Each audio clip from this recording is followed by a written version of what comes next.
Good day, ladies and gentlemen. Welcome to Drugs Milan Unboxing. I'm talking to you here from the UK. I'm sitting here in merry old England in a town called Newbury. Very hoity, very toity, pure class. Having a good time here. But I'm also aware that there's some boxing going on in South Africa tomorrow night, Thursday night, that is on ESPN Africa. And ESPN Africa has been going from strength to strength. It's good that we have somebody else competing with Supersport. I'm the kind of guy that says, I'm a glass half full kind of guy, but I also like it that there are as many boxing tournaments as possible, because that gives our guys the opportunity to do what they do best, which is fight. Now, headlining on Thursday night on ESPN, we have Jackson Chauke, the South African flyweight champion, and he's sort of on the cusp of a world title shot. He's highly ranked by the WBO.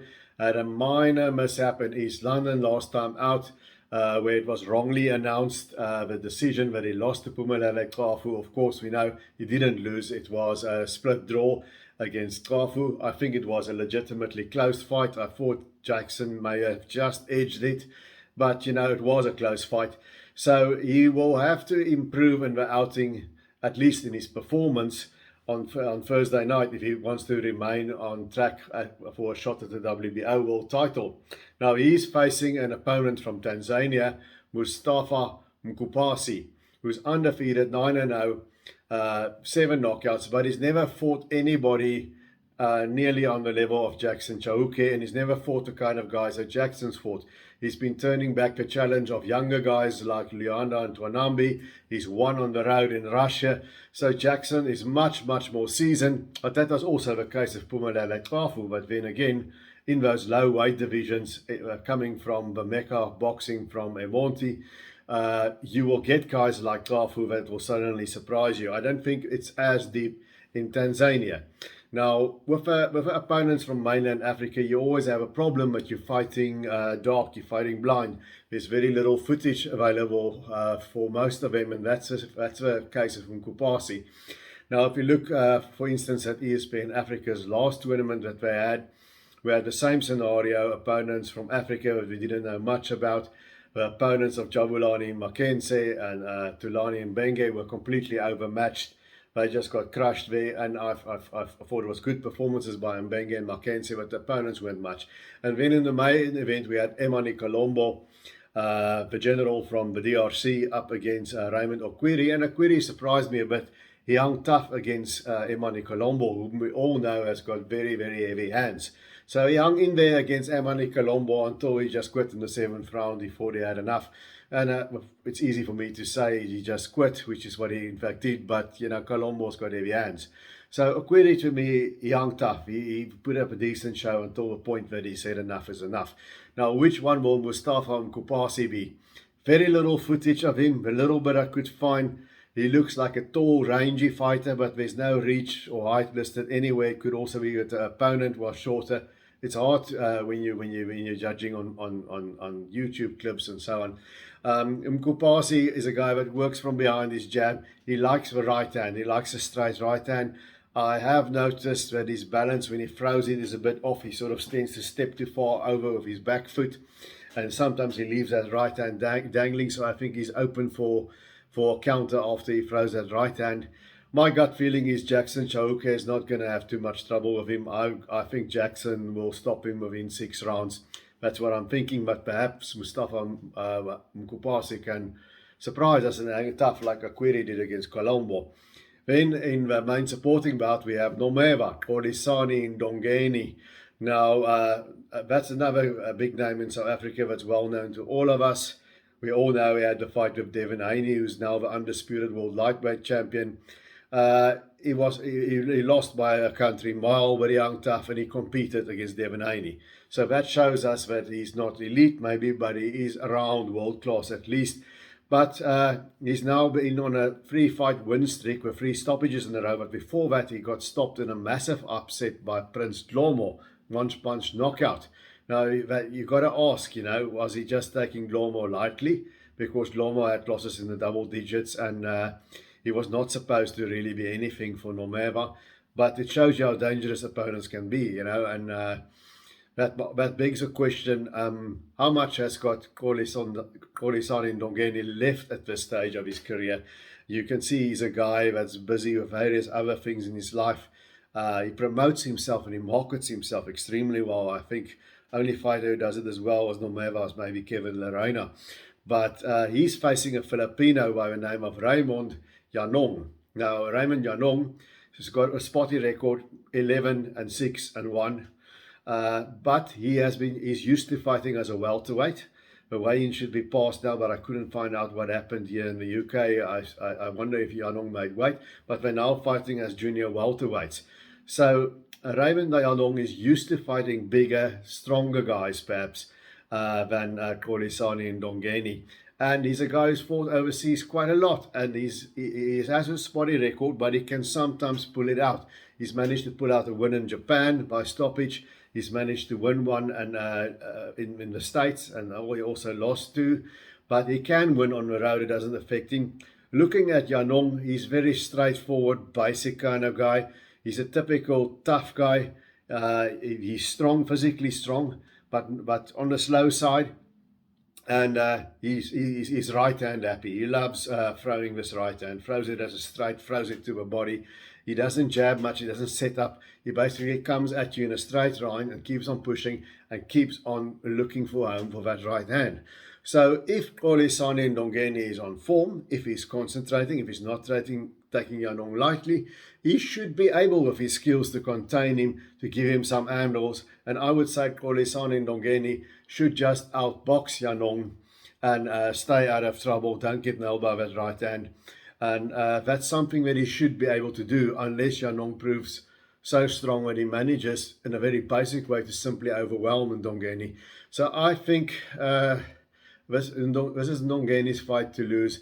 He should, without too much trouble, have a beating of Raymond Yanong. So I think Kholisani Ndongeni is probably going to win. Yanong is tough. He's probably going to win it by a stoppage somewhere around 7, around 8.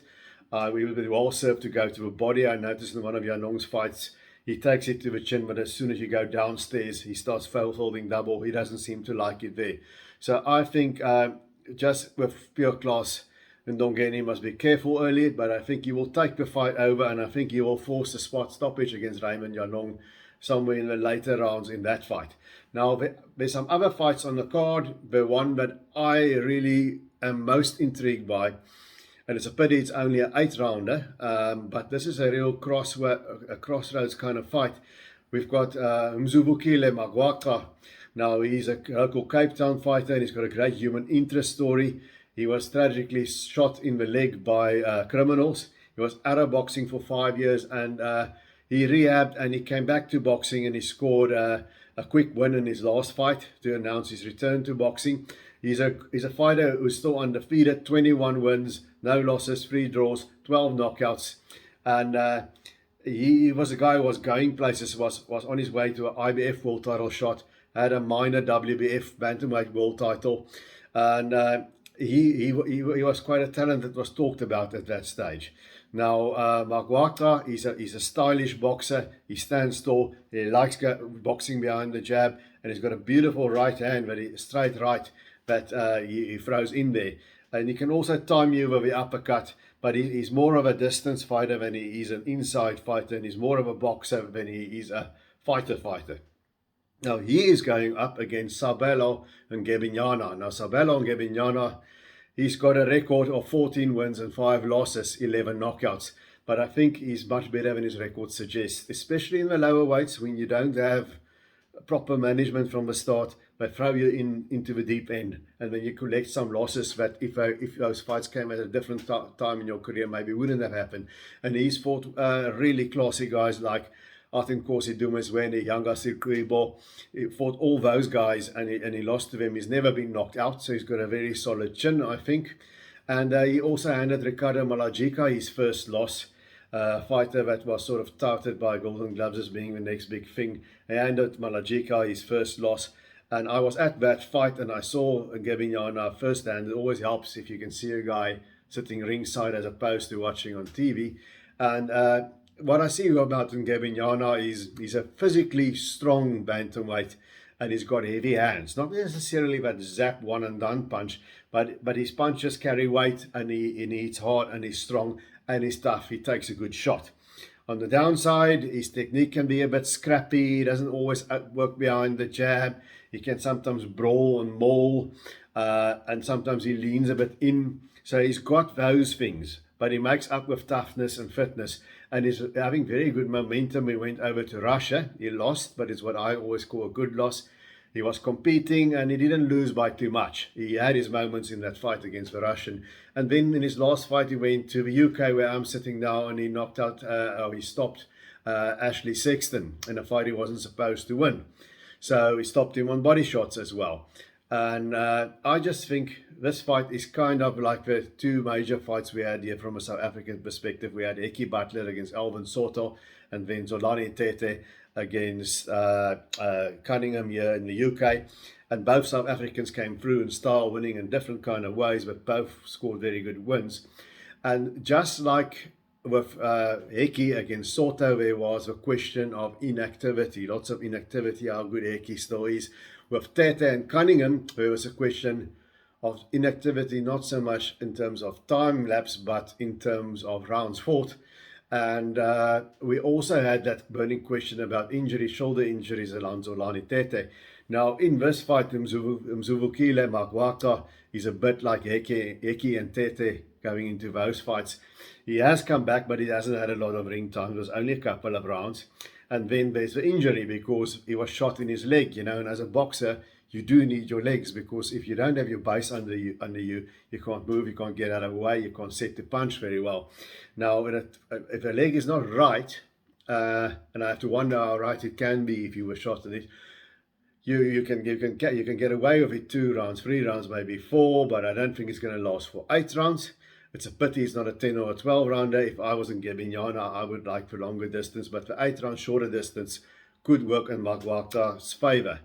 Now, Mzuvukile Magwaca is perhaps a better talent and pure talent than Sabelo and Ngebinyana, but I think in the comeback of Magwaca, this is a big step up. It doesn't look like it on paper because of a spotty record of Ngebinyana, but Ngebinyana here is running very good momentum. He's had that big confidence builder of scoring a big win on hostile ground in the UK. Here is not going to be an hostile ground. I think the crowd is going to be more behind Ngebinyana than they're going to be behind Magwaca. So I think, I mistakenly thought Eki was going to lose against Soto, and he put on a masterclass. I did pick Zolani Tete to beat Cunningham. But I don't think the gulf in class between Magwaca and Ngebinyana is as big as it is between Tete and Cunningham. And Magwaca, even though he can hit with that right hand, and remember, Sabelo Ngebinyana is a southpaw, and the right hand tends to find southpaws in the classical cliche. I don't think Magwaca hits hard enough to hurt Ngebinyana. He's a smoother boxer, he's got the better skills. He gets out of the way by using his legs and controlling the distance. That's where the legs are going to come in. And I don't think Ngebinyana is going to be hurt by anything Magwaca throws. If I was Magwaca, when Ngebinyana leans forward, I will try and time him with an uppercut going forward, that you have that double momentum. Perhaps he could score a knockdown. But yeah, I think there's the injury issue with Mzuvukile Magwaca, and with Sabelo and Ngebinyana, he's got the momentum behind him. And I just have to doubt, after being shot through the leg, if Magwaca is going to be able to control the distance and stay away from Ngebinyana for 8 rounds and pot shot him from the outside.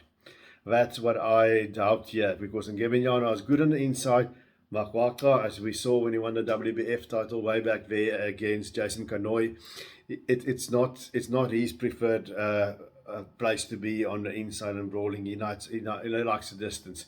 So I think Mzuvukile Magwaca will have his moments early. I think he's definitely going to nail Ngebinyana once or twice with that beautiful right. I don't think it's going to be enough to put Ngebinyana away, and I think Ngebinyana is going to get close to him, and he's going to make it a brawling, mauling, sort of an ugly affair.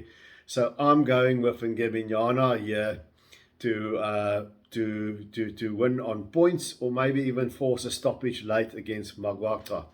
But as I've said, I was right with Tete. I was horribly wrong against Heke. So let boxing be the winner, but I'm going to pick Sabella and Ngebinyana there. And that's actually, to me, on paper, the fight that is the most competitive, the most intriguing on that ball, the Magwaca and Ngebinyana fight. But, you know, we never know until they're in the ring, and that's why they fight the fights. So I don't know where to watch DSTV here in the UK. You can't get it yet, but I'll get somebody to tape it for me or whatever. So hopefully I'll get to see it when I'm back in South Africa next week. But until I see you guys again, remember, keep those gloves up.